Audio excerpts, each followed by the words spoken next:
Hi hello నమస్తే. నేను మీ Ganesh Adimulam, urologist and transplant surgeon, first hospital Kakinada. ఈరోజు వీడియోలో మనము అసలు కిడ్నీ రాళ్ళు ఎందుకు ఏర్పడతాయో తెలుసుకుందామండి.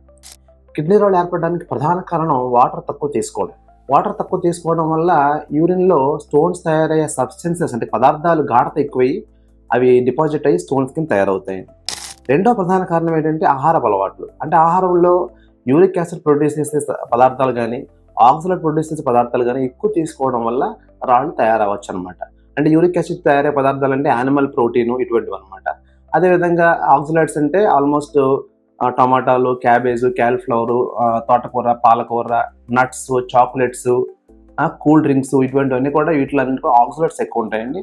అవి కూడా స్టోన్స్ కలగజేస్తాయండి. మూడో ప్రధాన కారణం ఏంటంటే సాల్ట్ ఎక్కువ తీసుకోవడం. సాల్ట్ ఎక్కువ తీసుకోవడం వల్ల యూరిన్లో కాల్షియం ఎక్కువ పోతుందండి. దానివల్ల కాల్షియం స్టోన్స్ వస్తాయండి. నాలుగో ప్రధాన కారణం ఏంటంటే ఒబెసిటీ అంటే ఊబకాయం. ఒబెసిటీ ఉన్న పేషెంట్స్లో ఎక్కువ ఎసిడిక్ యూరిన్ తయారవుతుంది. అందులో కూడా యూరిక్ యాసిడ్ ఎక్కువ ఉంటుంది. కాబట్టి వాళ్ళకు కూడా యూరిక్ యాసిడ్ స్టోన్స్ ఎక్కువ తయారవుతూ ఉంటాయి. ఐదో ప్రధాన కారణం ఏంటంటే మందులు అనమాట. అంటే హెచ్ఐవి తీసుకునే మందులు కానీ, కొన్ని డయోరెటిక్స్ కానీ, కొన్ని లాక్సేటివ్స్ కానీ, లాక్సేటివ్స్ అంటే మోషన్ అవడానికి వాడే మాత్రలు కానీ, ఇవి కూడా కొన్నిసార్లు స్టోన్స్ కలగజేస్తాయి.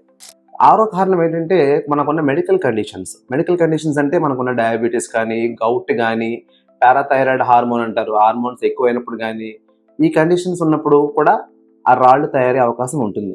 తర్వాత కారణం ఏంటంటే యూరిన్ ఇన్ఫెక్షన్స్ మాటిమాటిగా వస్తుంటే ఇందాక మనం అనుకున్నట్టుగా యూరిన్ ఇన్ఫెక్షన్ ఉన్నప్పుడు యూరిన్లో ఉన్నటువంటి యూరియాని స్ప్లిట్ చేసి ఆ బ్యాక్టీరియా స్టోమైట్ స్టోన్స్ ఫామ్ చేస్తుంది అనమాట. ఇలాగా వాటర్ తక్కువ తీసుకోవడము, ఆహారపు అలవాట్లు, సాల్ట్ ఎక్కువ తీసుకోవడం, ఊబకాయం, మనం తీసుకునే మందులు, మనకున్న కొన్ని మెడికల్ కండిషన్స్, అలాగే మాటిమాటిగా వచ్చే యూరిన్ ఇన్ఫెక్షన్లు, వీటి వల్ల రాళ్ళు తయారవుతాయండి.